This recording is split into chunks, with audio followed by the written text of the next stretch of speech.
Dans ce passage, nous voyons que si nous ne nous repentons pas, nous allons tous périr.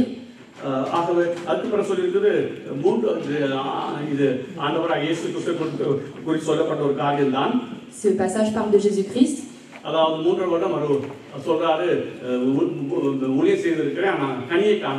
Il a fait le ministère pendant 3 ans et demi, mais il n'a pas vu de fruits. Et si cette année encore cela ne porte pas de fruits, alors il coupera. Je prends cela comme une prophétie, comme un avertissement.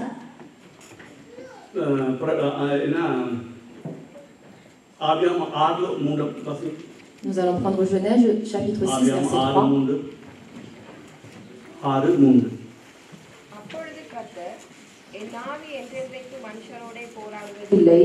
அவன் மாம்சம் தானே அவன் இருக்க போகிற நாட்கள் 120 வருஷம் என்றார். Alors l'Éternel dit, mon esprit ne restera pas à toujours dans l'homme, car l'homme n'est que chair, et ses jours seront de 120 ans. Mon esprit ne restera pas à toujours. L'Éternel nous donne beaucoup de chance. Mais cela ne durera pas toujours.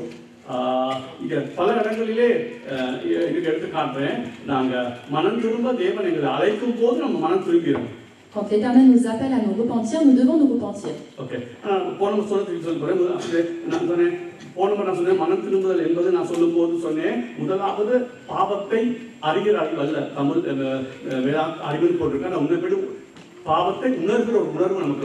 La repentance, c'est nous devons ressentir notre péché, premièrement.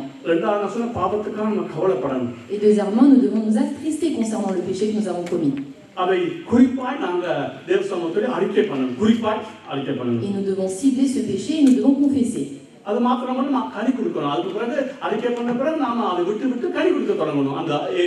Et ensuite, après avoir confessé, nous devons porter ses fruits et nous détacher de ce péché.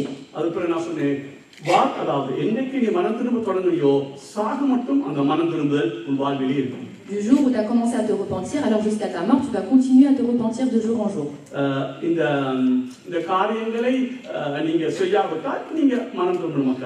Si vous n'appliquez pas ces choses, cela veut dire que vous ne vous êtes pas repentis.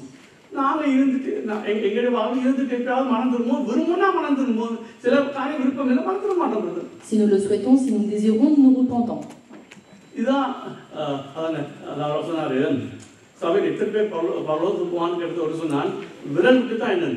On a posé une question, combien de personnes iront au paradis? Alors, la réponse était, on peut compter sur les doigts.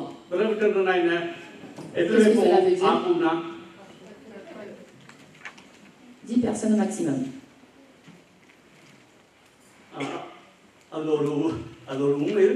Et il y a une vérité.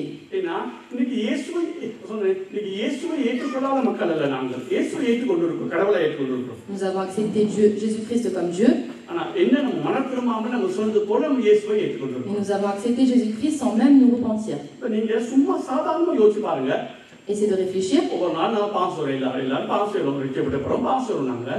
Même à part avoir été sauvés, nous commettons des péchés.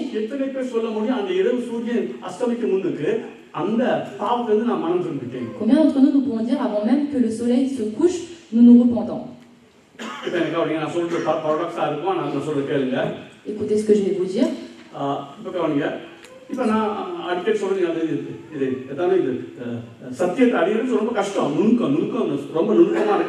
est très difficile et c'est minutieux de connaître la vérité. J'ai dit qu'une fois que tu es sauvé, peu importe le péché que tu peux commettre, tu iras quand même au royaume des cieux.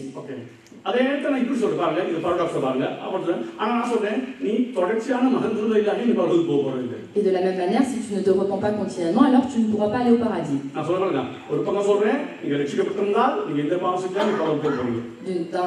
D'un côté, même si tu es sauvé, peu importe le péché que tu peux commettre, tu iras au paradis.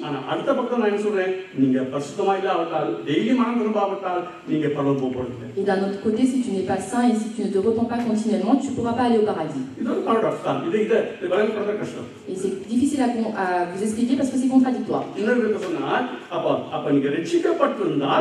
உங்களுடைய வாழ்க்கை ரட்சிக்கப்பட்டிருந்தால் நம்ம பாவம் செய்யாம மாட்டோம், பாவம் செய்வோம். ஆனா இப்போ இந்த மனம் திரும்பி பரிசுத்தம் ஆயிக்கொண்டு தான் இருப்போம். Si tu es sauvé, certes tu vas pécher, mais tu vas te repentir, tu vas confesser tes péchés chaque jour et tu vas te sanctifier.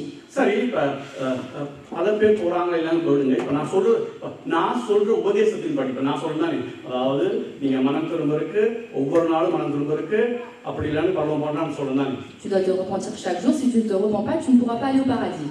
இந்த இரவுக்குள்ள நீ உன்னுடைய பாவத்தை அறிக்கை பண்ணி விட்டுட்டே போய் கொண்டிருக்கிறது. Tu dois confesser chaque jour tes péchés avant même que le soleil se couche. இருந்துட்டு ஒரு நாள் அதை விட்டுட்டு அடுத்த நாள் மனம் திரும்பா, ஒரு 2 கிழமைக்கு பிறகு மனம் திரும்ப இருந்துட்டு ஒன்று Peut-être de temps en temps tu peux te repentir le jour d'après. ஆனா பொதுவாய் மனம் திரும்புவது என்பது அந்த இரவுக்குள்ள நம்ம எந்த பிரச்சனையா இருந்தாலும், அது இப்ப எனக்கு கொடுத்து பெரிய பிரச்சனை கொடுத்தாலும் சரி, அதை நான் மனம் திரும்பிடணும். நான் அவங்க வச்ச கசப்புல இருந்து மனம் திரும்பிடணும். Mais de manière générale, l'amertume ou peu importe le problème, le souci que tu as, tu dois te repentir avant que le jour se couche. இப்ப நான் ஒரு பாஸ்டர்னால நீங்க எனக்கு அதிகமா பேசுவீங்க, நான் திரும்பி பேச மாட்டேன். Vous parlez énormément me concernant parce que je suis pasteur et que je ne peux pas vous répondre. Combien d'entre vous pouvez dire Amen?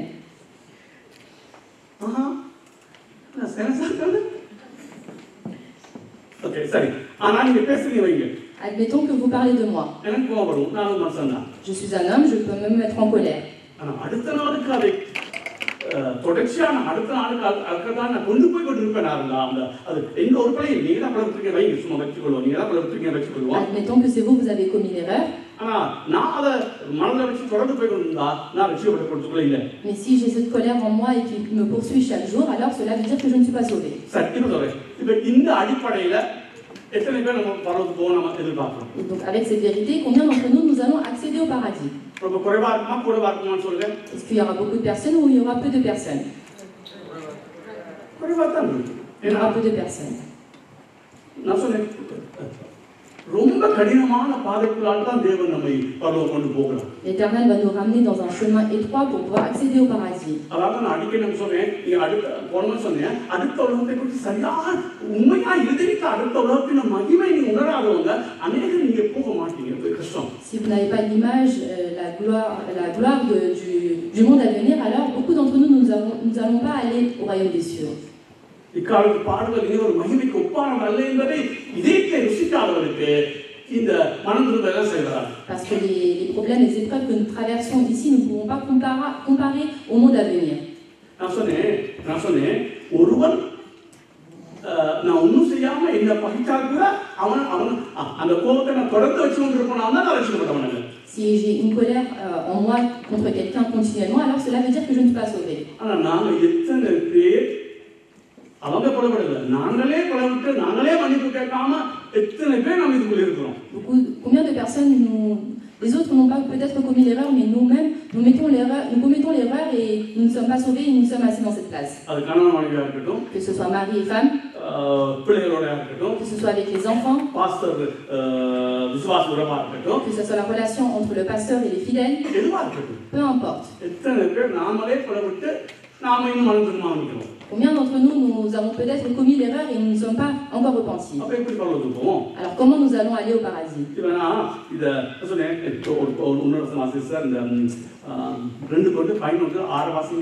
2 Corinthiens chapitre 11 verset 6. நான் தீர்க்கதரிசனமா சொல்றேன், தீர்க்கதரிசனமா எச்சரிப்பின் வசனமா பேசுறேன். அநேகம் நீங்க மனம் திரும்பல, அது எனக்கு தெரியும். ஆனால் மனம் திரும்ப அவட்டா ஏகமா கெட்டு போவீங்க. Si vous ne vous repentez pas, alors vous allez tous périr. Je vous dis cela comme une prophétie.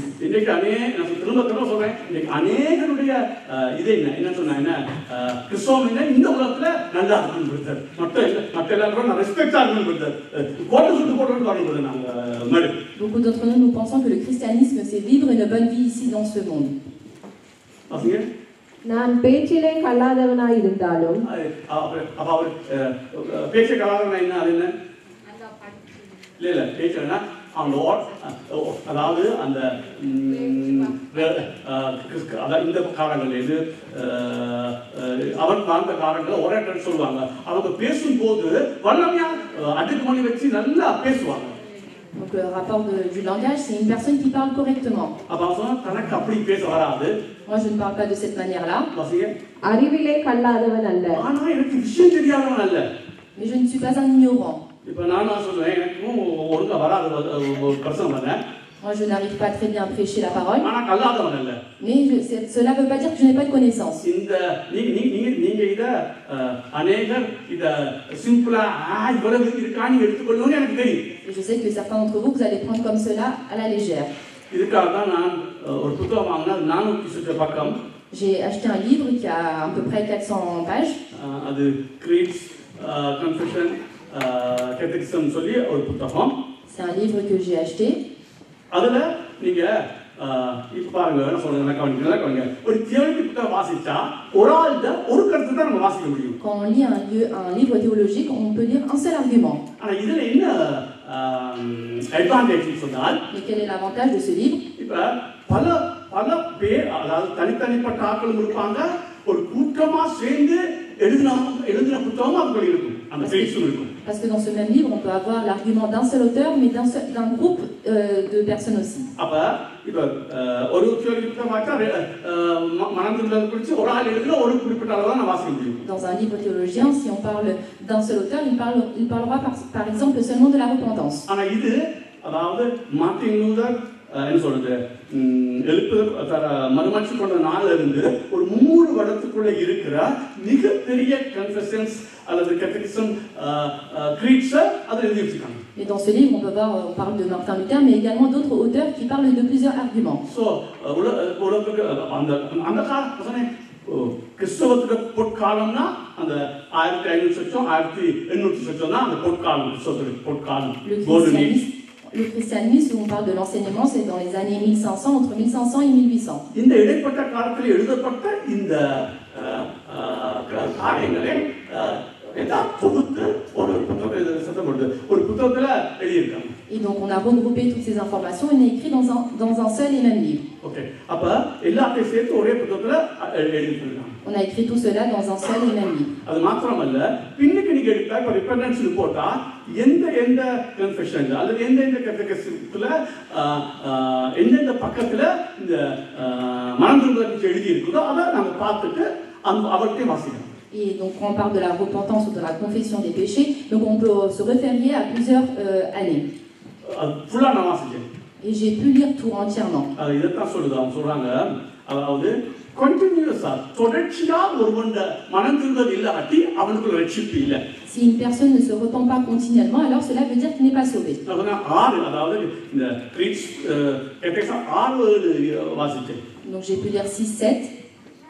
அவனும் அப்படியே தான் இருந்தது. Et tout cela parle de la même chose. அது மாத்திரமல்ல அது சொல்லுது நான் அப்படி சொன்னேன் குறிப்பா உன் பாவத்தை நீ அறிக்கை செய்யணும். Il faut que tu cibles ton péché et tu dois confesser le péché que tu as commis.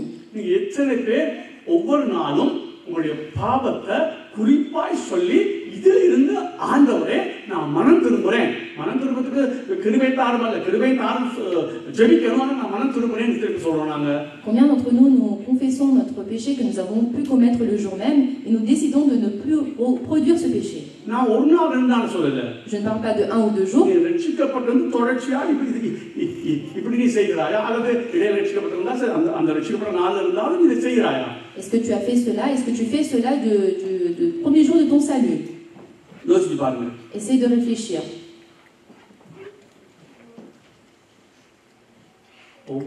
நான் சும்மா சொல்றேன் ஒவ்வொரு நாளும் உங்களுக்கு மனதளவில் செஞ்ச பாவமா இருக்கட்டும் பேச்சளவில் செய்த பாவமா இருக்கட்டும் அல்லது மற்றவர்களுக்கு செஞ்ச துரோகமா இருக்கட்டும் இதெல்லாம் மன்னித்து மனம் திரும்பி அவனையும் நேசிக்கத்தக்கதாக அவரையும் நேசிக்கத்தக்கதாக நாம கிரியை செய்கிறோம். Que ce soit les péchés commis dans la pensée, dans le cœur, ou que ce soit par autrui, est-ce que nous arrivons à pardonner les autres et nous avancer dans la vie? Sinon, qu'est-ce que cela veut dire concernant le salut ou la repentance? Est-ce que c'est dur? C'est très dur.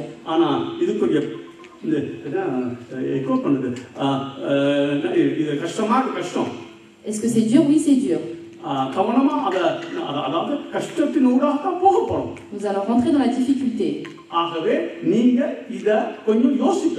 Et c'est à vous de réfléchir.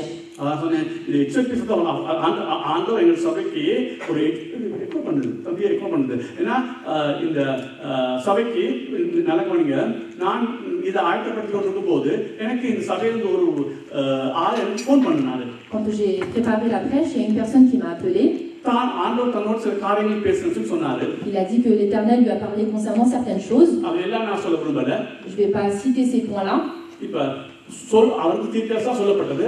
ஆனா பாருங்க பாருங்க அந்த தீர்க்கமா சொல்லப்பட்டதை கட்டாயம் நாங்க ஏற்றுக்கொள்ள வேண்டும் இல்லை. Il n'est pas bon de pouvoir accepter toutes ces prophéties. எனவே சொல்றது தீர்க்கதரிசனத்தை நீங்க ஆராய்ந்து பாருங்க. இப்போ Parce que c'est à nous de voir les prophéties. சொல்றேன் அப்ப அதை நாங்க ஏற்றுக்கொள்ள வேண்டும் நான் சொல்லல. Et je dis pas qu'il faut tous les accepter. நாங்க ஆராய்ந்து பார்க்கணும். Et c'est à nous de voir. அதுல அவர் ஒரு காரியம் சொன்னார். ஆண்டவர் சபை மேல கோபமாக இருக்கிறார். ஏன்னா மனம் திரும்ப சபையில இல்லைன்னு சொன்னார். L'Éternel est en colère contre les églises parce qu'il voit qu'il n'y a pas de repentance. இது என்னன்னா இப்ப நான் மனம் திரும்பி ஆயத்தப்பட்டு இருக்கிறேன். Et moi je suis en train de préparer concernant la repentance. அவர் அது சொல்றாரு. Et lui il parle de cela. அதாவது சபை மேல தேவன் கோபமாக இருக்கிறாரு. ஏன்னா சபையில மனம் திரும்புறது இல்ல சபையில. L'Éternel est en colère contre l'église parce que personne se repente. இது இப்ப உங்க கையில கொடுற நீங்க அதை சரின்னு எடுக்கலாம், புலன் எடுக்கலாம், ஆராய்ச்சி பார்த்து நீங்க அதை புரிஞ்சு கொள்ளுங்க. கட்டாயம் எடுக்க வேண்டிய அவசியம் இல்லை. அவர் இருக்க சொல்லா நாங்க 100 நம்ம நம்ப வேண்டிய அவசியம் இல்லை. ஆனா நீங்க சிந்திச்சு பாருங்க. C'est à vous d'examiner ces points-là en disant est-ce que cette prophétie est vraie ou est-ce qu'elle est fausse. இது என்னன்னா நான் இது ஆயத்தப்பட்டவன் கேட்க இந்த வசனம் வருது. Quand je prépare cette prêche, j'ai cette parole en moi. Okay. அப்ப நீங்க யோசிங்க. நான் யோசிக்கிறேன். கர்த்தர் எங்கள் தனிப்பட்ட முறையிலே கர்த்தர் எங்கள் சந்தோஷமா இருக்கிறாரா கோபமா இருக்கிறாரா? De manière individuelle, est-ce que l'Éternel est heureux nous concernant ou est-ce qu'il est en colère? எத்தனையோ தடவை தேவன் பேசிக்கொண்டே வருகிறார். L'Éternel nous parle continuellement. இப்ப பரிசுத்தாவியானவர் உங்களுக்கு கிரியை செய்யும். Et il faut que le Saint-Esprit agisse en nous. நீங்க தனிப்பட்ட முறையில் எந்த அளவுல மனம் திரும்புதல்ல நீங்க அக்கறை காட்டுறீங்க. Et à quel point vous vous repentez. இது மூல உபதேசம். C'est l'enseignement fondamental. இது அத்திவாரம் இது. C'est la base. அடிப்படை சத்தியம் இது. C'est le fondement. ஆண்டவர் சொல்றார் மனம் திரும்பி சுவிசேஷத்தை விசுவாசிங்க. Tu dois te repentir et tu dois accepter l'évangile. அது மனம் திரும்பாம நாம் விசுவாசிக்க எங்களுக்கு பழக்கி தந்துட்டாங்க. Parce que nous ne sommes pas repentis et nous avons accepté l'évangile. நான் கேட்கிறேன் உங்கள்ட்ட எத்தனை பேர் உங்கள்ட்ட வந்து சுவிசேஷம் சொல்லும்போது பாவத்தை விட்டு மனம் திரும்பி வர சொன்னாங்க? Quand on vous a annoncé l'évangile, est-ce qu'on vous a dit de vous repentir de vos péchés? இன்னைக்கு பற்றி நான் என்ன சுவிசேஷம் சொல்றோம்? Et aujourd'hui également, quand nous annonçons l'évangile, qu'est-ce que nous disons? பிசாசு தொல்லையா நாம் தடுக்கிறோம். Si nous avons les esprits démoniaques, nous les chassons. உங்களுக்கு கல்யாண பிள்ளைகள் சபைக்கு வா கல்யாணத்துக்கு வாங்க. Si vous voulez que vos enfants se marient, alors venez à l'église. Tu n'as pas de maison, viens à l'église, on va prier, tu vas obtenir une maison. Que ce soit une maison. Qu'est-ce que l'évangile?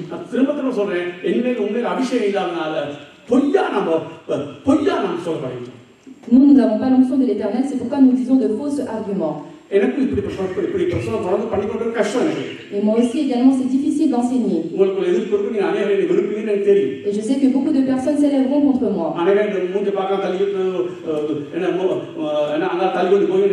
Et je sais que beaucoup de personnes s'élèveront contre moi. Mais l'Éternel dit une chose dans Ézéchiel chapitre 2. Que le peuple d'Israël est brutal. Ils ne vont pas écouter.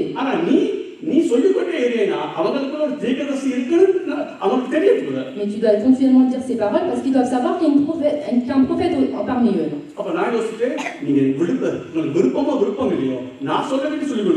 Que vous le vouliez ou pas, je vais dire continuellement ces choses-là.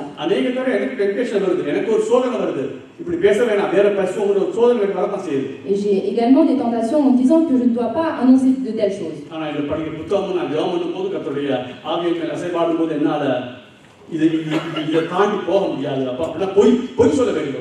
Mais à travers les livres spirituels que je lis, également la parole, je dois seulement annoncer cette vérité.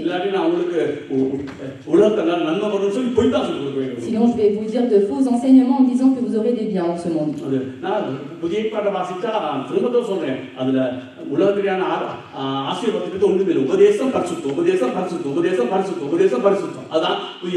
Dans le Nouveau Testament, on parle seulement de l'enseignement et la sainteté.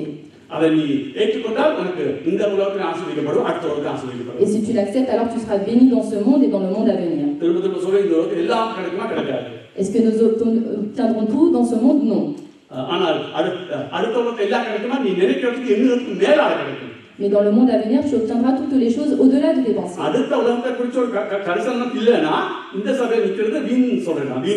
Si tu ne te soucies pas du monde à venir, alors c'est inutile pour toi de venir dans cette église.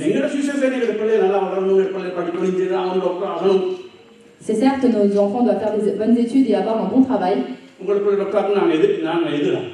Je ne suis pas contre qu'il y ait un médecin parmi nous. Et je suis fière et je serai fière s'il y a un médecin ou des ingénieurs dans notre église. Mais nous ne devons pas porter notre regard là-dessus.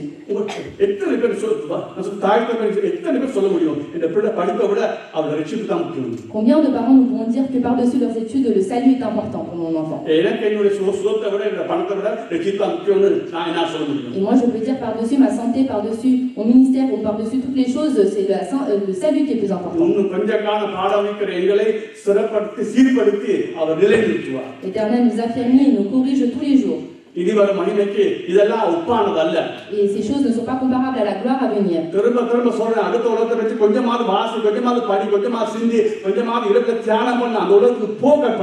Essayez d'imaginer, de réfléchir, de méditer sur les choses du monde à venir.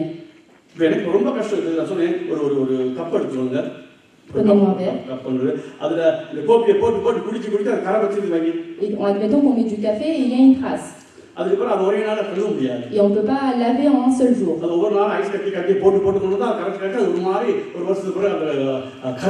Et donc on doit mettre des glaçons pour pouvoir enlever cette trace qui est infiltrée.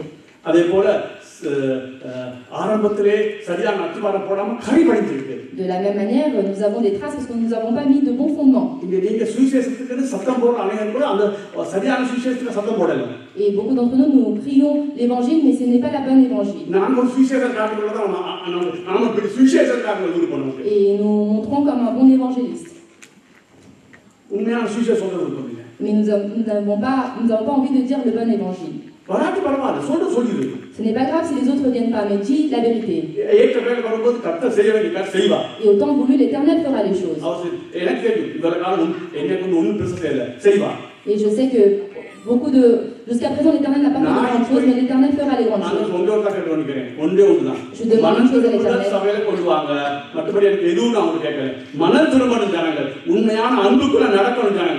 L'Éternel apporte la repentance dans cette église, ils doivent marcher dans la charité.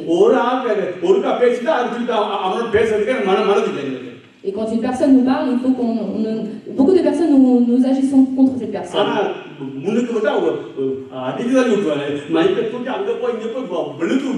Mais nous venons faire le ministère devant. Est-ce que nous nous repentons? இப்போ சொல்றாரு நான் திருடாஸ் பேசுறேன் சொல்றாரு கொஞ்ச காலம் கொடுக்கிறேன் திரும்பி இல்ல வெட்டுவேன் மாட்டேன். L'Éternel a dit je donne peu de temps sinon je couperai l'arbre. தெளிவா சொல்றாரு ஒரு வருஷம் திருப்பி தாரேன் 3 வருஷம் கொடுத்தா நீ ஒண்ணும் செய்யல ஆண்டவர் இயேசு கிறிஸ்து வந்து பிரசங்கம் பண்ணும்போது 3 வருஷம் பிரசங்கம் பண்ணா ஒண்ணும் நடக்கல சரி திரும்ப ஒரு வருஷம் கொடுக்கிறேன் அது அவ்வளவுதான் அது இல்ல வெட்டுவேன். Tu as prêché pendant 3 ans, il ne s'est rien passé, je te redonne une année et s'il ne se passe rien, je couperai l'arbre.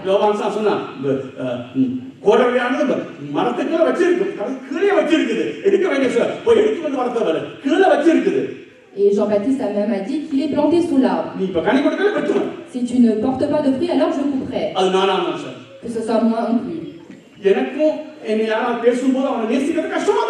Si quand quelqu'un vient me mal parler, j'ai du mal à l'aimer. Et quand on m'accuse de quelque chose, alors j'ai du mal à accepter.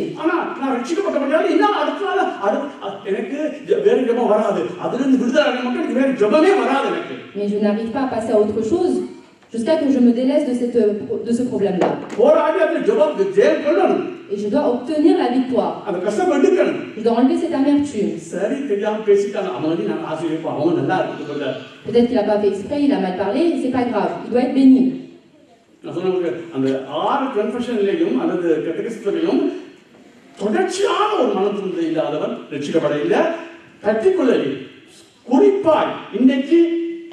என்னுடைய மனதில் இந்த எண்ணம் வந்தது பிள்ளை அப்படி குறிப்பாய் மனம் திரும்பாதவன் அவன் ரட்சிக்கப்பட்டவன் அல்ல. Une personne qui ne cible pas le péché qu'il a pu commettre et s'il ne se repent pas continuellement, alors cela veut dire qu'il n'est pas sauvé. அதான் சொன்னேன், நான் படிக்காதவனா இல்லாம, அதாவது நான் ஒரேட்டரா இல்லாம இருக்கிறேன், எனக்கு பிரசங்கம் பண்ற ஆற்றல் இல்லாம இருக்கிறேன். Peut-être que je n'ai pas le don de prêcher la parole de Dieu. நான் சொல்றது என்ன எனக்கு தெரியும். Mais je sais ce que je dis. அதான் பைபிள்ல மட்டுமல்ல, பல பரிசுத்தவான்களுடைய புத்தகங்களை வாசிக்காம நான் அந்த பலமா ஊண்டி பேச மாட்டேன். Peut-être que j'ai lu la Bible, mais j'ai lu aussi pas mal de livres spirituels et je m'appuie là-dessus pour pouvoir vous prêcher. அதாவது இருக்கிற பெஸ்ட் வந்து நீங்க சொல்லாதீங்க, நான் இங்கிலீஷ் சொல்லிட்டு சொல்றேன். பேப்டிஸ்ட் கன்ஃபெஷன் இருக்குது லண்டன், சூப்பர். அதுல இது இருக்குது. கேனமர்சன் ஹாலண்ட்ல செஞ்சது அதுல இருக்குது. இது வெஸ்ட்மின்ஸ்டர் சோட்ட கத்திகஸ்டத்தில் இருக்குது, வெஸ்ட்மின்ஸ்டர் லார்ஜ கத்திகஸ்டம் அது இருக்குது, ஐல்பர்க் கத்திகஸ்டத்தில் அது இருக்குது. முதல் வந்தது ஹவுஸ்பர்க் கன்ஃபெஷன் அதுல இருக்குது, வெஸ்ட்மின்ஸ்டர் கன்ஃபெஷன் இருக்குது. இத்தனையிலையும் இவ்வளவு தான் மிகப்பெரிய கன்ஃபெஷன். இவ்வளவுலையும் கத்திகஸ்டம் இது கன்ஃபெஷன் இவ்வளவுலையும் இந்த மனத்திலும் இதே மாதிரி எல்லாத்துலையும் வேற வேற இடங்கள்ல எத்தனையோ பேர் சேர்ந்து செய்தவங்க, ஆனா இதே தான் சொல்றாங்க. வெஸ்ட்மின்ஸ்டர் கத்திகஸ்டம் வந்து விளையாட்டு ஜோ ஓவன் போன்ற மிகப்பெரிய பரிசுத்தவாங்க எல்லாம் சேர்ந்து, சும்மா விளையாட்டு இல்லை, அவ்வளவு பெரிய பரிசுத்தவாங்க சேர்ந்து தான் அந்த சோட்ட கத்திகஸ்டமும் லார்ஜ கத்திகஸ்டமும் அவங்க தான் எழுதினாங்க. சும்மா இல்லை, 100 பேர் சேர்ந்து எழுதுனது. இது அசைக்க முடியாது. இந்த மனத்துக்கு நான் சொல்றேன் அசைக்க முடியாது. இது உண்மையான ஒரு செய்தி. அதை கவர்மெண்ட் கேட்டுக்கொள்ளுங்க. ஓகே, சரி, இது அடுத்தது போகும். Nous passons au point prochain. Luc chapitre 19. Tu dois te repentir.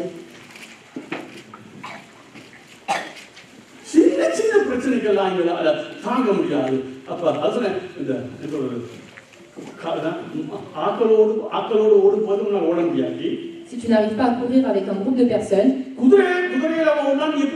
alors comment tu vas courir avec les chevaux? Si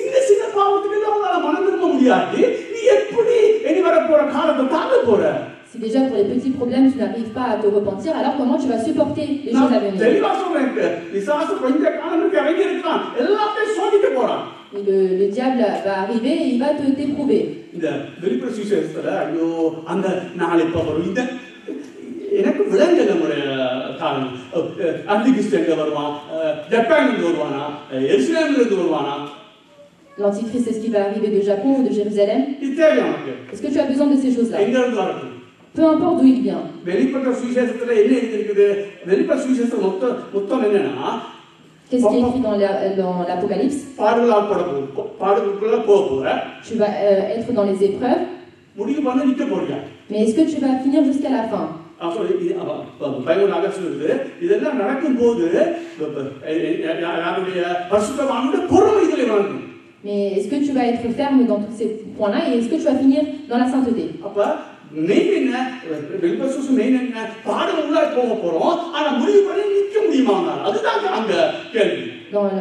Dans l'Apocalypse, on dit que tu vas traverser pas mal d'épreuves et de tribulations, mais est-ce que tu vas être ferme jusqu'à la fin?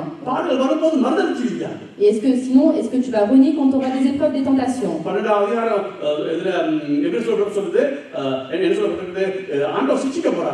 On peut voir que l'Éternel va nous éprouver dans Hébreux chapitre 12.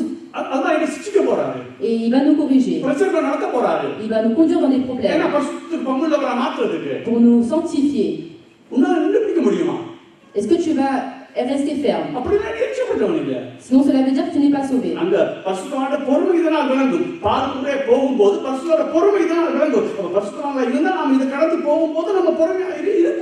Nous allons être patients et nous allons traverser ces épreuves.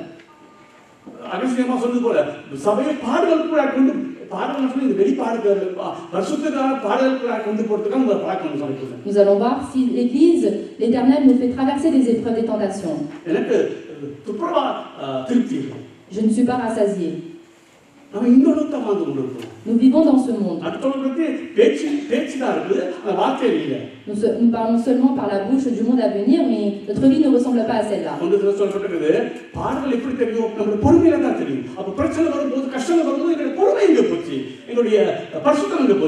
Quand nous avons des problèmes, des tribulations, notre patience, où est-elle?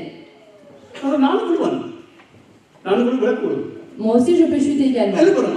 Est-ce que je peux me lever?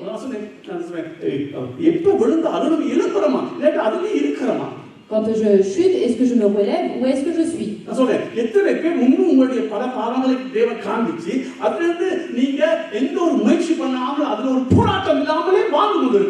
Combien d'entre nous voyons notre péché, mais nous n'arrivons pas à confesser et à nous en sortir de là?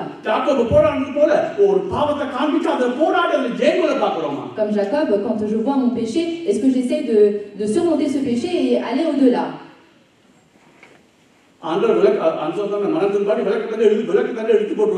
L'Éternel a dit, si tu ne te repens pas, alors il va te faire périr.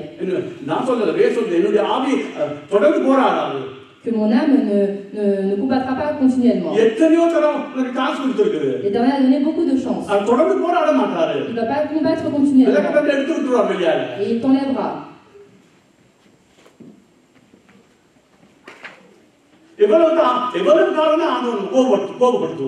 Combien d'entre nous allons mettre en colère l'Éternel continuellement?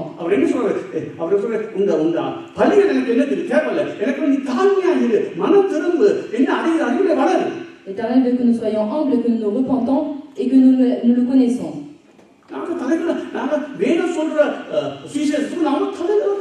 Mais nous faisons les choses inverses.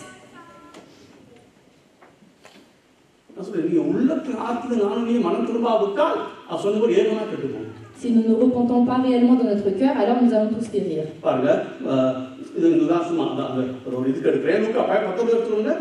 Luc chapitre 19, à partir du verset 41.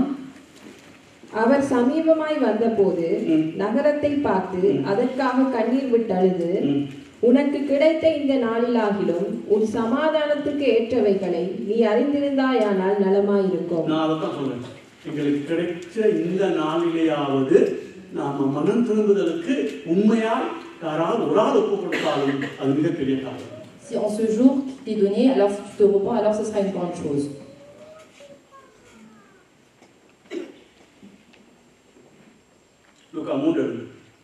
Luc chapitre 3.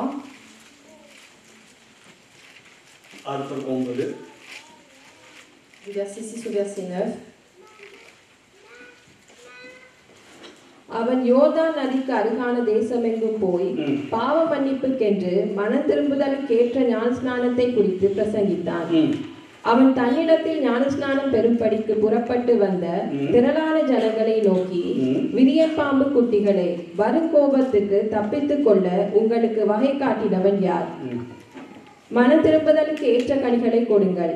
Abraham எங்களுக்கு தகப்பன் என்று உங்களுக்குள்ளே சொல்ல தொடங்காதிருங்கள். அதாவது நீங்க மனம் திரும்புங்க. Repentez-vous. Abraham எங்களுக்கு தகப்பன் சொல்லாதீங்க. Ne disez pas que Abraham est notre père. Abraham எங்களுக்கு தகப்பன்னா அது இப்ப என்னன்னு சொன்னா, நாங்க சபையில தானே இருக்கிறோம், நாங்க இத்தனை வருஷமா இருக்கிறோம், இப்படி சொல்லாதீங்க. தனிப்பட்ட முறையில நாம் மனத்திற்கு இருக்கிறோம், அதுதான் கேள்வி. Ne dites pas que ça fait des années que je suis à l'église, mais dites que est-ce que je me repens chaque jour. அவருடைய அப்பா pastor. Mon père est pasteur. இந்த அண்ணா மூப்பர். Mon frère est diacre. Et on ne peut pas s'échapper en disant ces choses-là. Mais de manière individuelle, est-ce que nous nous repentons chaque jour? Est-ce que nous nous repentons et nous portons des fruits? Il y a une personne et il me dispute. Et je me mets en colère. Et je ne peux pas dire que je me délivre à ce moment-là. Mais je combats et je prie.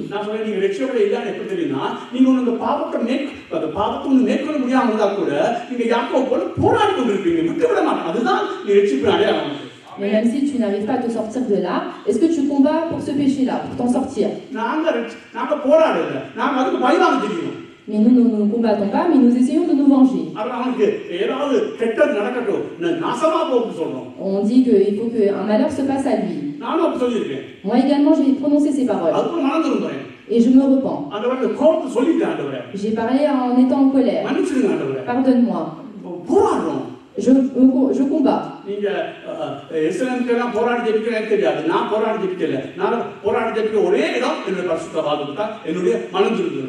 je combats dans ma prière pour ma sainteté. Je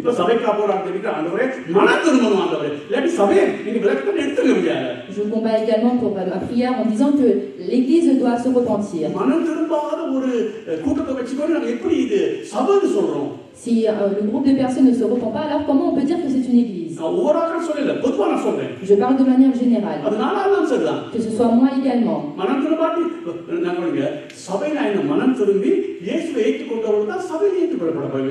Et qu'est-ce que cela veut dire? C'est que nous devons accepter Jésus-Christ, nous repentir.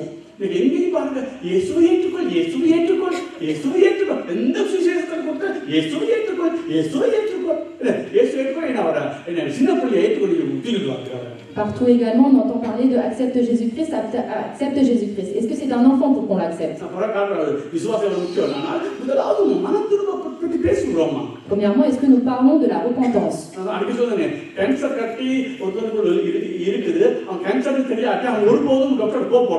Si une personne a le cancer et qu'il ne le sait pas, alors il ne peut pas aller chez le médecin.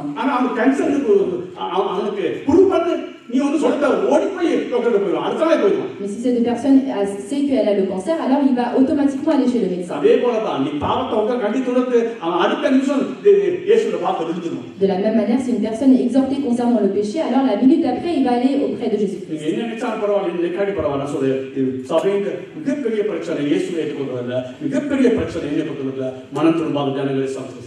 Le plus gros problème de l'Église, c'est que nous avons accepté les personnes sans même qu'ils ont obtenu la repentance.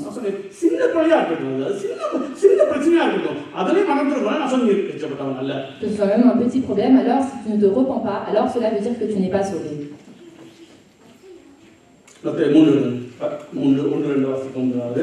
Matthieu chapitre 3, versets 1 et 2. அந்நாட்களில் யோவான் ஸ்நானன் யூதேயாவின் வனாந்தரத்தில் வந்து மனம் திரும்புங்கள், பரலோக ராஜ்யம் சமீபித்திருக்கிறது என்று பிரசங்கம் பண்ணினார். கர்த்தருக்கு வழியை ஆயத்தப்படுத்துங்கள், அவருக்கு பாதைகளை செவ்வை பண்ணுங்கள் என்று வனாந்தரத்திலே கூப்பிடுகிறவருடைய சத்தம் உண்டென்று ஏசாயா தீர்க்கதரிசியினால் சொல்லப்பட்டவன் இவனே. En ce temps-là, parut Jean-Baptiste prêchant dans le désert de Judée. Il disait: repentez-vous car le royaume des cieux est proche. Jean est celui qui avait été annoncé par Isaïe le prophète lorsqu'il dit: c'est ici la voix de celui qui crie dans le désert, préparez le chemin du Seigneur, aplanissez ses sentiers. Du verset 6 au verset 10. தங்கள் பாவங்களை அறிக்கையிட்டு யோர்தான் நதியில் அவனால் ஞானஸ்நானம் பெற்றார்கள். பாவத்தை அறிக்கை பண்ணுனா நான் சொன்னேன், Tu dois cibler ton péché et tu dois confesser ce péché-là.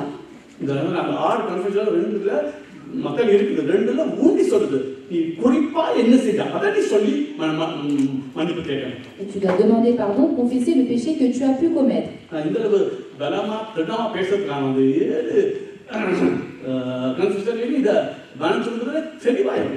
Dans les 7 confessions, on parle de la repentance. பரிசேயரிலும் சதுசேயரிலும் அநேகர் தன்னிடத்தில் ஞானஸ்நானம் பெறும்படி வருகிறதை அவன் கண்டு, விரியன் பாம்பு குட்டிகளே, வரும் கோபத்துக்கு தப்பித்துக் கொள்ள உங்களுக்கு வகை காட்டினவன் யார்? மனம் திரும்புதலுக்கு ஏற்ற கனிகளை கொடுங்கள். ஆபிரகாம் எங்களுக்கு தகப்பன் என்று உங்களுக்குள்ளே சொல்லிக் கொள்ள நினையாதிருங்கள். இதுதான் ரொம்ப பேர் விழுறது. எங்க அப்பா பாஸ்டர், எங்க அண்ணா மூப்பர். En disant que mon père est pasteur, que mon frère est diacre. Sinon cela veut dire que je suis sauvé pendant 30 ans. Mais l'Éternel dit, tu dois te repentir. Je n'ai pas besoin de tout cela. Repens-toi. Tu dois te repentir.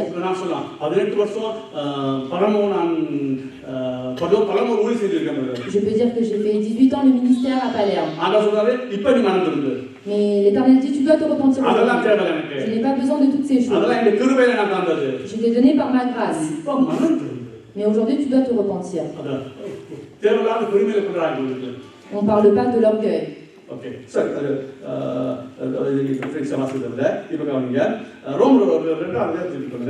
Romains chapitre 2. அதுக்கு இந்த பாருங்க இந்த லூக்கா 13:34 வாசிங்க. லூக்கா 13:34. Luc chapitre 13 verset 34.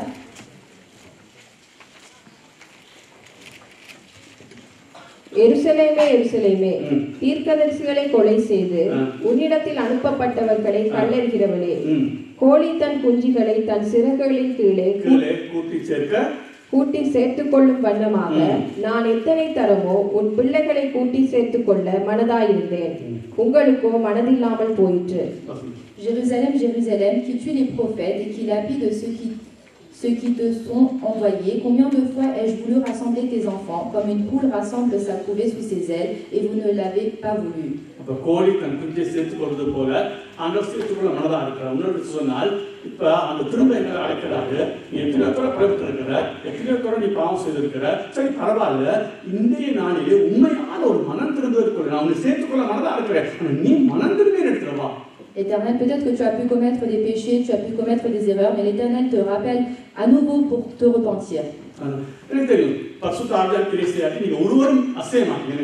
Si le Saint-Esprit n'agit pas, alors personne ne n'agira. Et j'ai prié.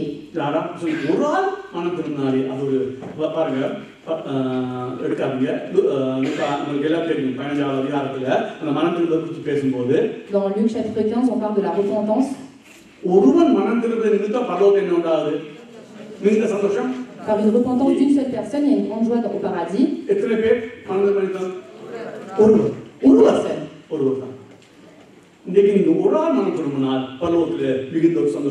Si une personne se repent, alors il y aura une grande joie au paradis.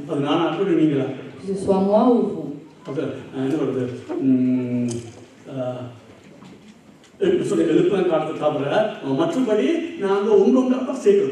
Nous faisons les choses continuellement, chaque chose.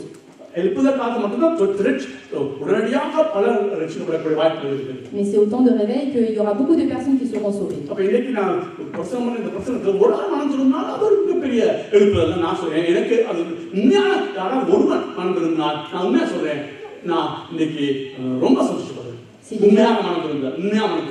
Si par cette prêche il y a une personne qui se repent réellement, alors il y aura une grande joie.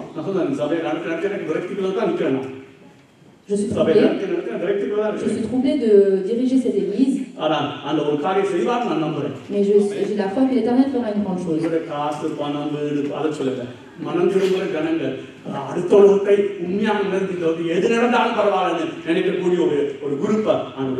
Et l'Éternel doit rassembler un groupe de personnes qui ne pensent pas à l'argent, les bienfaits de ce monde, mais qui pensent au monde à venir et à la repentance.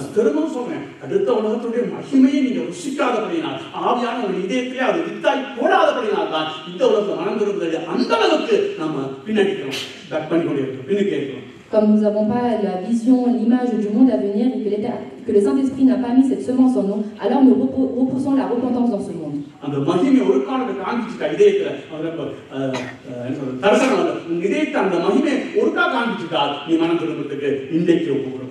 Si tu vois la gloire, la grandeur du monde à venir dans ton cœur, alors tu vas t'offrir à te repentir aujourd'hui.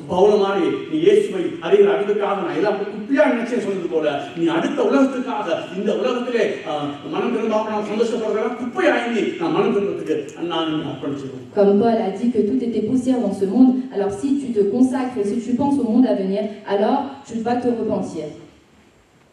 Nous allons prendre Romains. Chapitre 2, du verset 4 au verset 6. அல்லது தேவதயவு நீ குணப்படும்படி உன்னை ஏவுகிறது என்று அறியாமல் அவருடைய தயவு, பொறுமை, நீடிய சாந்தம் இவைகளின் ஐஸ்வர்யத்தை அசட்டை பண்ணுகிறாயோ? அநேக நாட்களாய் தேவன் நம்மோடு பொறுமையாக இருக்கிறார். L'Éternel est patient envers nous. L'Éternel est bonté. Mais tu ne dois pas mal le comprendre. L'Éternel fait ces choses pour pouvoir que tu puisses te repentir. உன் மன கடினத்திற்கும் குணப்படாத இருதயத்திற்கும் ஏற்றபடி தேவனுடைய நீதியுள்ள தீர்ப்பு வெளிப்படும் கோபாக்கினை நாளிலே உனக்காக கோபாக்கினையை குவித்துக் கொள்கிறாயே. தேவன் அவனவனுடைய கிரியைகள் எத்தனையோ தரம் நமக்கு மனத்துருவ பற்றி பிரசங்கிக்கப்பட்டிருக்கிறது. Beaucoup d'entre nous, nous avons entendu beaucoup de prêches concernant la repentance. ஒவ்வொரு முறையும் நீங்க அதை விட்டு விலகும் பொழுது கோபாக்கினை நாளில நீங்க கோபத்தை நீங்க குளிச்சுக்கொண்டே வாருங்க. Et à chaque fois que vous mettez ces prêches de côté, alors vous amassez cette colère de plus en plus.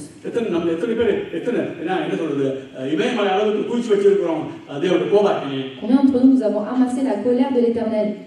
Tu ne dois pas témoigner, mais tu dois te repentir.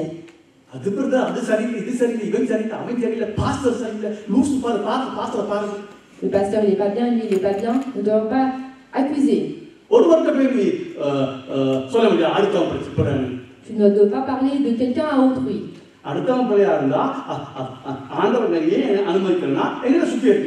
Si une personne n'est pas bonne, alors c'est pour nous purifier, nous.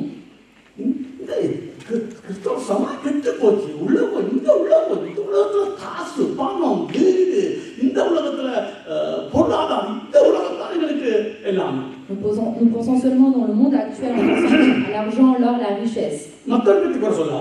Ne parle pas mal des autres. 1 Corinthiens chapitre 11.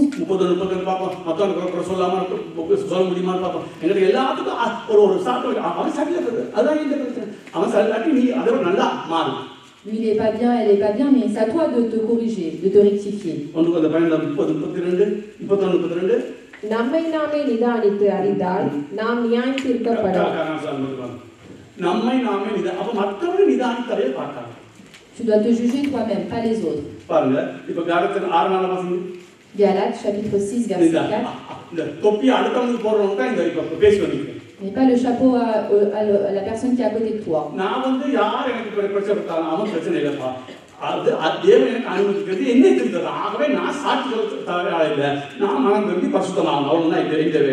Peu importe les problèmes que me cause autrui, alors c'est à moi de me repentir et me purifier et rentrer dans la sainteté.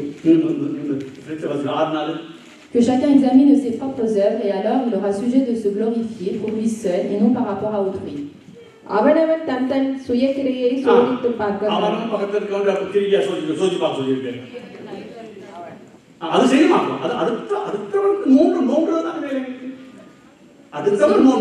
Nous cessons d'examiner les propos, les œuvres de l'autrui.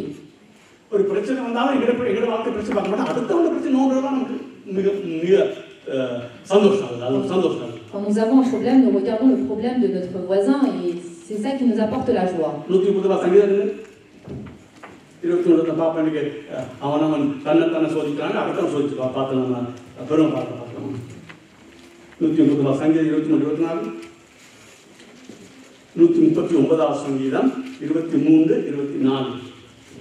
Psaume 139, versets 23-24. Sonde-moi, ô Dieu, et connais mon cœur, éprouve-moi et connais mes pensées. Regarde si je suis une mauvaise voie et conduis-moi sur la voie de l'éternité. தேவனே என்னை ஆராய்ந்து என் இருதயத்தை அறிந்து கொள்ளும். நாங்க என்ன சொல்றோம்? தேவனே இந்த சித்தரை ஆராய் பாருங்க. சும்மா வந்து ஒண்ணும் இல்லாம வந்து நிக்குது. இது ஆராய்ச்சி பார்த்து என்ன பிரச்சனை சொல்லுங்க. வாசி. என்னை சோதித்து என் சிந்தனைகளை அறிந்து கொள்ளும். வேதனை உண்டாக்கும் வழி என்னிடத்தில் உண்டோ என்று பார்த்து நித்திய வழியிலே என்னை நடத்தும். பைபிள் வாசிக்கிறோமா இல்ல என்ன வாசிக்கிறோம் எனக்கு தெரியல. Est-ce que nous lisons la Bible? Je ne sais pas qu'est-ce qu'on dit. Psaume 4, versets 4 et 5. Je le répète, si nous ne repentons pas, alors nous allons tous périr. Il nous donne encore peu de temps, alors dans ce temps-là, nous devons nous repentir.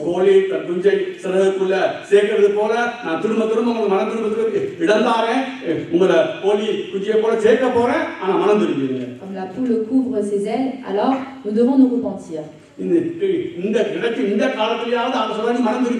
Dans ce temps-là, nous devons nous repentir. Sinon, l'Éternel va nous détruire de tous les côtés. Et si tu ne te repens pas, alors tu ne pourras pas vivre dans la paix.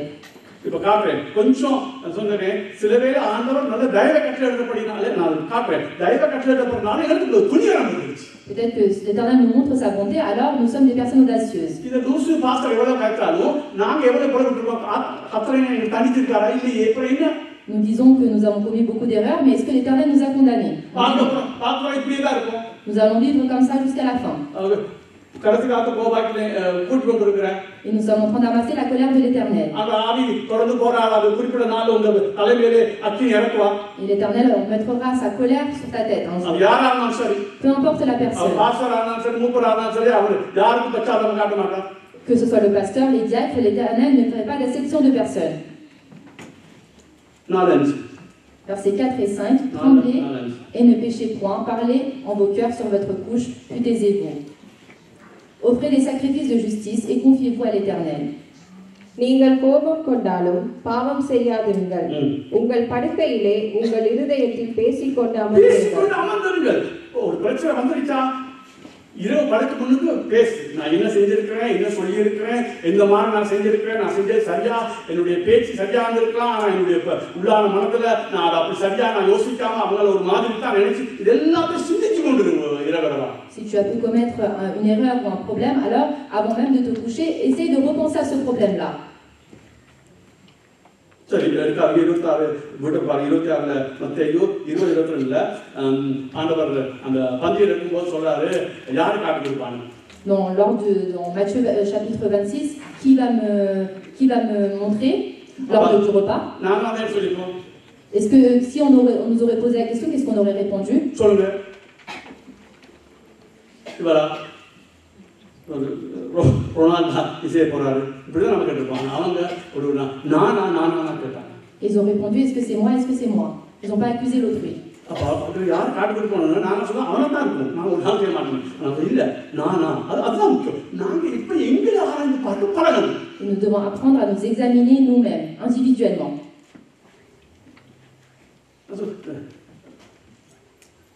அடிப்படையில் எங்களுக்கு பிரச்சனை பண்ணுனதே சரியில்லை. Dès le début, nous n'avons pas eu un bon enseignement. சரி இது பார்ப்போம். இப்போ நீங்கள் இப்படி தொடர்ந்து நாம் இந்த பாவத்திலே மனத்துருமாமல் இருந்தால் என்ன நடக்கும் கடைசியாக நடந்துப்போம் அது முன்னுக்கு சில காலம் நடக்கும் அதுக்கு முன்னுக்கு சொன்னேன் ஒரு இந்த மனத்துருக்கு என்ன நாம் வாழணும்னு சொன்னால் அதிலே பிறப்பாங்க லேட்டாக போகுது எனக்கு இப்போ நீதிமன்றம் எடுத்துக்கொண்டு Nous allons prendre Proverbe, 28:14 chapitre 28, versets 13 et verset 14. Celui qui cache ses transgressions ne prospère point, mais celui qui les avoue et les délaisse obtient miséricorde. Heureux l'homme qui est continuellement dans la crainte, mais celui qui endurcit son cœur tombe dans le malheur. தன் பாவங்களை மறைக்கிறவன் வாழ்வடைய மாட்டான். நான் நீங்க பாவத்தை மறைக்கிறோம் வாழ்வடைய மாட்டான். சின்ன பாவமா இருக்கட்டும் மனவளவில் என்ற பாவமா இருக்கட்டும் எந்த பாவமா இருக்கட்டும். Que ce soit un petit problème, un grand problème, celui qui cache ses transgressions, il ne prospère point. அவைகளை அறிக்கை செய்து விட்டு விடுகிறவனோ இரக்கம் பெறுவான். எந்த பாவம் செய்ய வேணாம் நான் சொல்ல பாவம் செய்யாம இருப்போம்னு நான் சொல்லல. L'Éternel n'a pas dit que nous n'allons pas commettre de péché, mais est-ce que nous les confessons?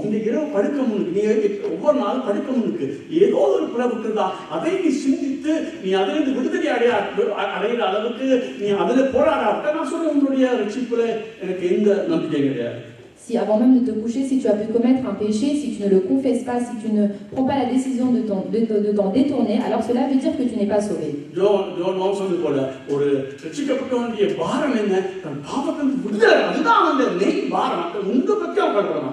Le John Owen qui dit le poids d'un chrétien, c'est délaisser son péché, confesser son péché. Est-ce que c'est un enseignement qui est très dur? C'est vrai. L'Éternel dit c'est le chemin. C'est le chemin. Le chemin qui est étroit. Le chemin qui est très étroit. Et nous allons rentrer dans beaucoup d'épreuves. Et donc celui qui obtient la victoire, il pourra se nourrir de la manne.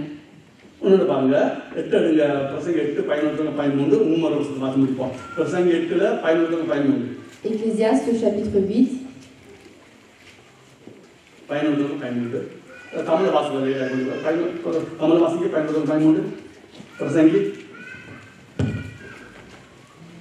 துர்க்கிரியைக்கு தக்க தண்டனை சீக்கிரமாய் நடவாதபடியால். அருமையான ஒரு வார்த்தை. இன்னைக்கு அநேகர் பாவத்துல சுழண்டு இருக்கிறான். துர்க்கிகைக்கு ஒண்ணும் நடக்கல பிரதர். ஆகவே ஒரு தேவையில்லை பிரதர். எப்படியோ மனப்போல வாழ்வோம் பிரதர். வாசிங்க சார். நடவாதபடியால் மனுபுத்திரரின் இருதயம் பொல்லாப்பை செய்ய அவர்களுக்குள்ளே துணிகரம் கொண்டிருக்கிறது. இதான் உண்மை. இன்னைக்கு அநேகருக்கு துணிகரம் என்ன ஒண்ணும் நடக்கல. சொல்லுங்க அதை வாசிங்க சொல்லுங்க. Nous sommes audacieuses parce que nous péchons mais rien ne se passe après. Dieu ne nous condamne pas. வாசிங்க. பாவி 100 தரம் பொல்லாப்பை செய்து நீடித்து வாழ்ந்தாலும் என்ன? ஆமென். தேவனுக்கு அஞ்சி அவருக்கு முன்பாக பயந்திருப்பவர்களே நன்றாயிருப்பார்கள் என்று அறிந்திருக்கிறேன். ஒவ்வொரு நாள் பாவம் செஞ்சாலும் அதை நம்ம கருத்தாய் உணர்ந்து நம்ம கருத்தாய் அதை ஒப்பு கொடுத்து ஒவ்வொரு நாளும் அவன் ஒரு பாவத்தை அடுத்த நாள் கொண்டு போகாம நாம வாழ்றோம் தான் நல்லா இருப்பான். Une personne qui vivra une vie heureuse, c'est une personne qui confesse chaque jour ses péchés qu'il a pu commettre et qui se sacrifie chaque jour afin de vivre une bonne vie. துன்மார்க்கனோ நன்றாய் இருப்பதில்லை. அவன் தேவனுக்கு முன்பாக பயப்படாதிருக்கிறபடியால் நிழலை போலிருக்கிற அவனுடைய வாழ்நாள் நீடித்திருப்பதில்லை. பூமியின் மேல் நடக்கிற கடைசி ஒரு முறை வாசிப்பு பிடிப்போம். 2 கொரிந்தியர் 12:19 தமிழ்ல வாசிப்போம். 2 கொரிந்தியர் 12:11-19. இப்ப எனக்கு தெரியும் இந்த பிரசங்கத்துல நீங்க அநேகர் எங்களை கோவமா இருக்கீங்கன்னு. Beaucoup de personnes, je sais que vous allez nous mettre en colère contre moi, contre cette prêche. அநேக கோவமா இருக்கிறது பத்தி பிரச்சனை இல்ல. ஒருவனாவது மன்னிச்சுனா எனக்கு போதும். Je n'ai pas besoin de savoir que vous êtes en colère contre moi, mais une personne doit se repentir. எனக்கு ஆசீர்வாதிக்கிற பிரசங்கங்கள் எனக்கு செஞ்சா எனக்கு ஒத்து வராது எனக்கு. Et je ne peux pas prêcher des prêches concernant les bénédictions, je n'y arrive pas. Je sais que la grâce continuera chaque jour dans notre vie. Et même si on se penche à droite ou à gauche, mais aucun malheur nous atteindra. Que notre coupe déborde. Si tu cherches le royaume et la justice de Dieu, toute chose te sera donnée.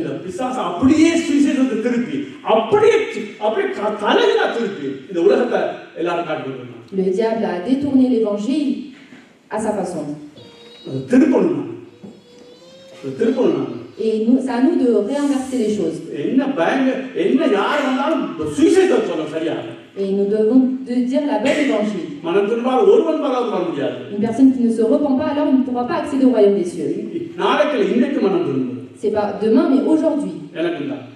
Moi inclus. Ne pas repentir à 100%, mais est-ce que nous nous repentons chaque jour? Est-ce que nous combattons le péché?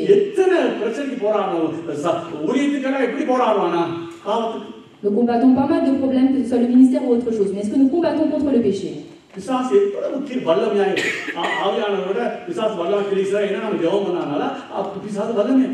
on peut voir que le diable agit énormément.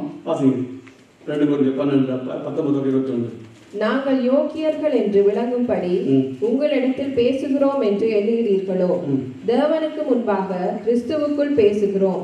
பிரியமானவர்களே, சகலத்தையும் உங்கள் பக்தி விருத்திக்காக செய்கிறோம். ஆகிலும் நான் வந்து உங்களை என் மனதின் படி இருக்கிறவர்களாக காணாமலும் நானும் உங்கள் மனதின் படி இருக்கிறவனாக காணப்படாமலும் இருப்பேனோ என்றும்.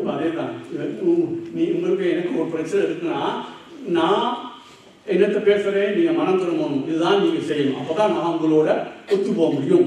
S'il y a un problème entre vous et moi, la chose à faire, c'est que vous devez vous repentir. Sinon, on ne peut pas être en communion. ஆகிலும் நான் வந்து உங்களை என் மனதின் படி இருக்கிறவனாக காணாமலும் நானும் உங்கள் மனதின் படி இருக்கிறவனாக காணப்படாமலும் இருப்பேனோ என்றும். விரோதங்கள் உங்களுக்கு வரும் என்ன நான் இதையே பேசுறேன். பவுல் சொல்றான், பவுல் இதே தான் பேசுறாங்க சபைக்கு. Paul dit également aux églises. விரோதங்கள், வைராக்கியங்கள், கோபங்கள், வாக்குவாதங்கள், புறங்கூறுதல், கோட்சொல்லுதல், இருமாப்பு, கலகங்கள் ஆகிய இவைகள் உங்களுக்குள்ளே உண்டாயிருக்குமோ என்றும். மறுபடியும் நான் வருகிற போது என் தேவன் உங்களிடத்தில் என்னை தாழ்த்தும் படிக்கு முன் பாவம் செய்தவர்களாகிய அநேகர் தாங்கள் நடப்பித்த அசுத்தத்தையும் வேசித்தனத்தையும் காம விகாரத்தையும் விட்டு மனம் திரும்பாமல் இருக்கிறதை குறித்து நான் துக்கப்பட வேண்டியதா இருக்குமோ என்றும் பயந்திருக்கிறேன். அவர் கொரிந்தியர்ல சொன்னேன், நாம மிக முக்கியமா நான் பயப்படுத்தவில்லை. பவுல் பேசுகிற கொரிந்து சபையிலையும் பவுல் போகும்போது இவங்க எல்லாம் மனம் திரும்புவாங்களான்னு பவுலே பயந்து இருக்கிறார். On peut voir que même Paul a eu peur et il se dit, est-ce que ces personnes-là se sont repenties réellement? ஆகவே தயவு செய்து அன்பா சொல்றேன், ஒரு வார்னிங்கா எடுங்க. எந்த ஒரு சின்ன பிள்ளையா இருந்தாலும் நீங்க மனம் திரும்புறதுக்கு இன்னைக்கு யாராவது நீங்க ஒப்பு கொடுங்க. Je vous dis avec amour, peu importe le problème, consacrez-vous à vous repentir aujourd'hui. ஆனா எனக்கு தெரியுது பசுத்தாவியான கிரியை செய்யாம நாம அநேக காலமாக நாங்கள் எங்களை இறுக்கி வச்சிருக்கிறதுனால பசுத்தான மிகப்பெரிய ஒரு கிரியை தான் இது நடக்க முடியாதுன்னு எனக்கு தெரியும். Mais je sais que nous avons endurci notre cœur et si le Saint-Esprit n'agit pas, alors il n'y aura pas de changement. நான் இதாத்தான் அடிக்கடி சொல்றது, நீங்க எப்ப உடனடியாக உங்களுக்கு பாவத்தை நீங்க என்ன சொல்றது ஆண்டவர் பேசுறாரோ அன்றைக்கு நீங்க மனம் திரும்பாட்டி திருப்பி 2-3 நாட்கள் செஞ்ச பிறகு உங்களால மனம் திரும்பவே முடியாது. À partir du moment où l'Éternel vous parle concernant un péché, si vous ne vous repentez pas tout de suite, alors vous allez avoir du mal à vous repentir. அதான் நான் பணம் வீணா போச்சு, காசு போச்சு அல்லது சோதனை நாளைக்கோ இதுக்கெல்லாம் ஒரு கவலை கிடையாது. Donc je ne me soucie pas de ma santé ou de l'argent. பாவத்துக்கு மட்டும் நான் கூட பயப்படுறேன். J'ai la crainte et la peur concernant le péché. ஏன்னா அந்த வல்லமை நமக்கு கிரியை பார்க்குது. Parce que c'est une chose qui agit énormément en nous. ஆகவே தேவன் சொல்ற மனம் திரும்பு. Et c'est pourquoi l'Éternel nous dit repens-toi. மனம் திரும்பு. Repens-toi. எதுவா இருக்கட்டும். Peu importe la chose. எதுவா இருக்கட்டும். Peu importe la chose. சாக்கு சொல்ற பழக்கத்துக்கு இந்த வெளியில வா. Tu dois sortir en accusant. பரலோகம் போக வேணும்னா வா. Si tu veux aller au paradis, alors viens. பரலோகம் போக தேவைன்னா அது சேவை அவசியம் இல்லை. Si tu ne veux pas aller au royaume des cieux, alors ne bouge pas. ஆகவே வேறு தெளிவாக சொல்லுது மனம் திரும்ப ஜனங்க குறைவா தான் இருப்பாங்க. La Bible dit clairement qu'il y aura peu de personnes qui vont se repentir.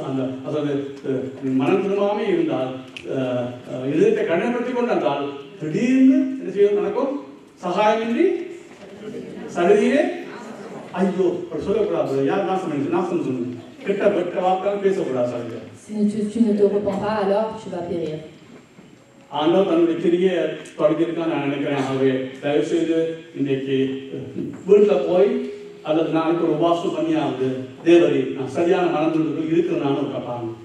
Essayez de jeûner ou de prier et regardez si vous êtes réellement dans la repentance. இப்போ எனக்கு தெரியும் எல்லாரும் சேர்ந்து இன்னைக்கு என்ன நடக்கும்னா எல்லாரும் சொல்லல அநேகர் சொல்றேன் இவரை நான் கேட்டு ஒரு செல்வனோடு இதே செல்வனா கேட்டுட்டு போகிறேன். அது எனக்கு தெரியும். La plupart des personnes vont entendre cette prêche comme les autres prêches. ஒரு சில ஆட்களுக்கு தேவன் பேசுறான்னு நான் நம்புறேன். நீங்க உபவாசம் இருந்தா ஆண்டவரே இனி வருகிற நாட்களில் ஆண்டவர் இந்த பாவத்தோட இதோட எனக்கு எந்த காசு போனாலும் பரவாயில்ல, இந்த வீடு போனாலும் பரவாயில்ல, இந்த பிள்ளை படிக்காட்டும் பரவாயில்ல, இந்த மனம் திரும்புதல்ங்கிற ஒரு காரியத்துல நான் முதல் ஒழுங்கா இருந்தா தான் எந்த பிள்ளைகள் இந்த மனம் திரும்புறதுக்கு என்ன பார்த்தாவது அது வருவாங்க. ஆக இந்த மனம் திரும்புற ஒரு காரியத்துல நான் காசுக்கு எவ்வளவு ஆசைப்படுறேன், உழைக்கிறதுக்கு எவ்வளவு ஆசைப்படுறேன், அதை விட அதிகமாய் இதுக்கு ஆசைப்பட ஆண்டவரே எனக்கு ஒரு பெரிய ஒரு தாங்க. Peu importe le travail qu'on peut perdre, les richesses qu'on peut perdre, mais notre envie, nous devons nous consacrer à nous repentir.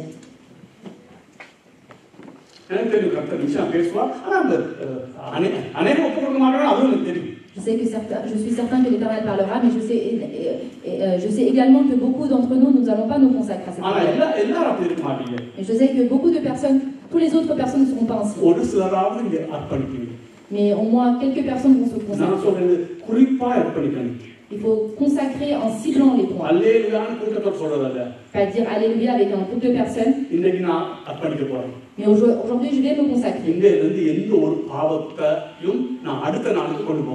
Je me consacre en disant que je ne vais pas apporter le péché que j'ai pu commettre au lendemain. L'Éternel, donne-moi l'esprit de repentance en moi.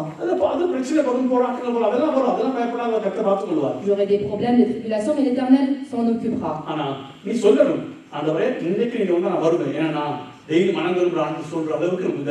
Mais tu dois avoir l'assurance et tu dois être capable de dire qu'aujourd'hui, si tu arrives, je vais venir avec toi parce que je me suis repenti chaque jour.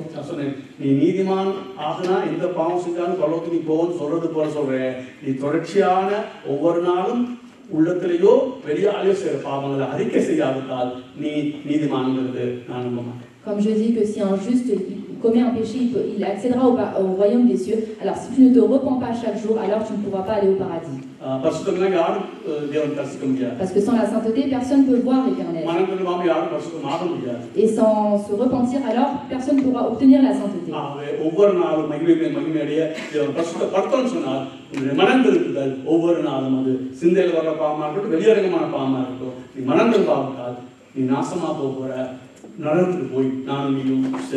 Que ce soit les pensées, les péchés dans les pensées ou de manière extérieure ou intérieure, si tu ne te repens pas, alors nous allons tous finir en enfer et périr. Ne n'amasse pas la colère de l'Éternel. Que le Saint-Esprit agit parmi nous.